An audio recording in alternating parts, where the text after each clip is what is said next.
ক্ষমতায় যখন আমরা আইসেই গেছি তখন তো ব্যবসা বাণিজ্য আমরাই পাবো নাকি স্যার? ব্যবসা বাণিজ্য তো পাবেই।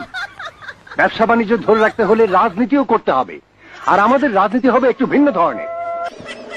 শুধু মনে রাখবে, এই যে স্বাধীনতা, এটা যে ভুল ছিল জনগণের কাছে, সেটাই আমাদের প্রমাণ করতে হবে। আমাদের রাজনীতি হবে হরতাল, বন্ধ, খুন।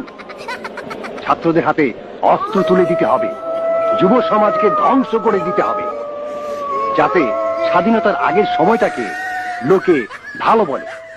সাধারণ মানুষ স্বাধীনতার নাম শুনলেই যেন ভয়ে আটকে ওঠে।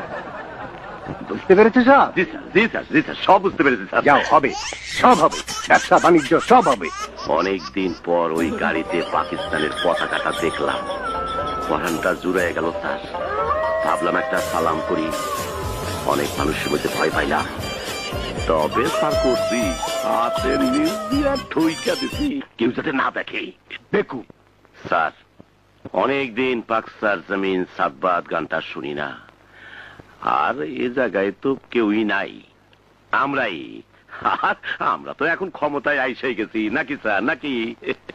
বহুদিন পাকিস্তান জিন্দাবাদ বলতে পারি না স্যার, একবার পাকিস্তান জিন্দাবাদ বলার বড় ইচ্ছা স্যার। বলবো স্যার? বলি স্যার, একবার